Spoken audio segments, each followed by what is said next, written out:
Alors, nous sommes à Codéran, quartier Bel Air, juste à côté des écoles. Rue Bernard Adour, une jolie maison construite dans les années 70 qui développe 100 mètres carrés avec un garage qu'on voit ici. Et la particularité de la maison, évidemment, c'est qu'elle n'a pas d'extérieur. Ça se vit comme un appartement. La maison est impeccablement entretenue. Je précise aussi en regardant sur le côté qu'on n'a pas de mitoyenneté. Là, on est mitoyen par un garage et sur l'autre côté, c'est un jardin. Donc, je n'ai pas de mitoyenneté, c'est important derrière aussi.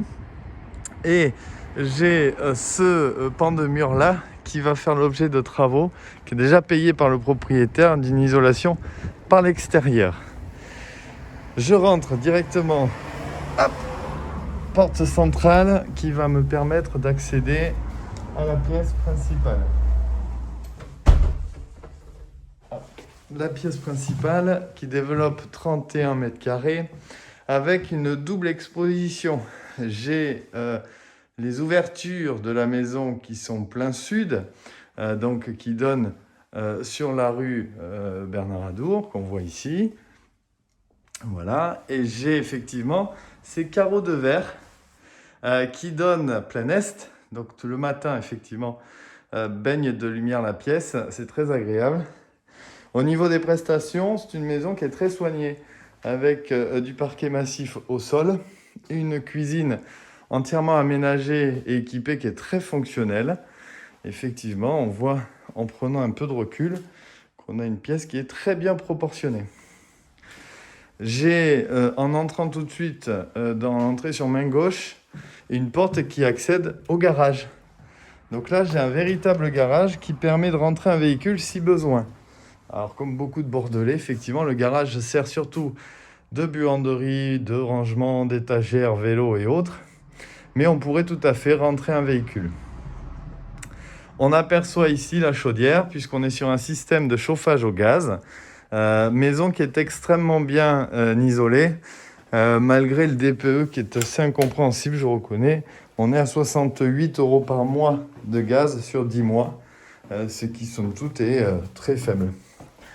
Ici, j'ai une cave, très jolie cave, qui est sous le garage, avec l'ancienne trappe, comme ça se faisait à l'époque, quand on pouvait encore entretenir les voitures. Donc, on a une cave qui est particulièrement saine et qui fait 11 mètres carrés. Et on tient debout, puisque j'ai un bon 1,90 m de hauteur. Je reviens sur mes pas. Et nous allons pouvoir accéder, alors je profite là du tableau électrique. L'électricité a été revue dans les années 95 à environ 2000. La maison est extrêmement bien entretenue, il n'y a pas de travaux à prévoir, hein. Même au niveau de l'électricité, ça a été complété. Et la sanitaire, vous allez voir en montant à l'étage, tout a été entièrement refait. On a un très bel escalier, j'insiste sur la qualité de l'escalier, puisqu'on est sur un type de travertin, une pierre lisse, qui est assez large, qui est toujours confortable. Et cet escalier nous amène donc sur cette pièce de dégagement qui permet d'accéder aux combles qui ont été aménagés. On ira les voir tout à l'heure. Ici, j'ai une première chambre.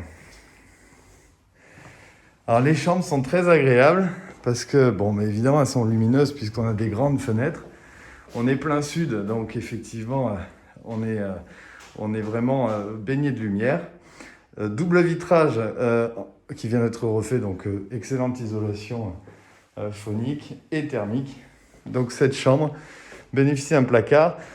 En termes de surface, pour vous donner un ordre d'idée, les codes, on est sur des belles chambres, hein.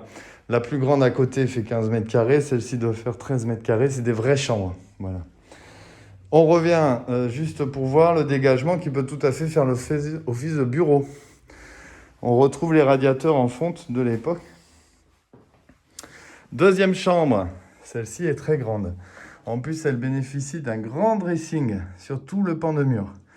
Donc toujours le même concept. Alors celle-ci a un parquet massif, c'est du Merbeau, à l'image du rez-de-chaussée. C'est pas la même essence de bois, mais ça reste un bois exotique avec une pose collée. On est sur des volets roulants électriques, également. Et ici, j'ai une salle d'eau qui est privative en fait à la chambre. Donc j'ai double vasque et une grande douche. Et l'avantage, c'est qu'on a effectivement cette ouverture latérale, vu qu'on n'est pas mitoyen, qui permet de ventiler la salle de bain. On continue la visite avec le toilette de la maison, avec une ouverture encore sur l'arrière. Toujours même principe, comme je ne suis pas mitoyen, on a la chance d'avoir des ouvertures aux silo battantes.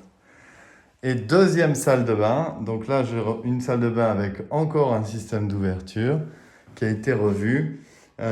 Précision aussi qui est importante, c'est une maison qui a beaucoup de volume.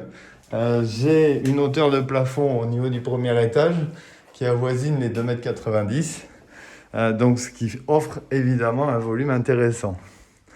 Je poursuis ma visite en montant dans les combles. Alors les combles ont été aménagés sans baisser les plafonds, c'était une maison qui le permettait. Et là, j'ai un espace qui est très sympa. Alors au plus haut, je vais arriver à 1,90 m, d'accord ? Je tiens debout. Par contre, effectivement, après, c'est mansardé. Donc en fait, il faut le voir comme une chambre. Ici d'ailleurs, j'ai le couchage. Et la chambre est double, c'est-à-dire que comme j'ai une enfilade, j'ai cette partie-là qui peut servir de dressing et de bureau ou inversement. Donc, pour résumer, je me retrouve avec 2 chambres au premier étage et la 3e chambre dans les combles avec ce dégagement qui peut servir de bureau supplémentaire. Voilà, pour plus d'informations, n'hésitez pas à contacter l'agence. Nous serons ravis de vous renseigner au 05 56 24 58 01. À bientôt, au revoir.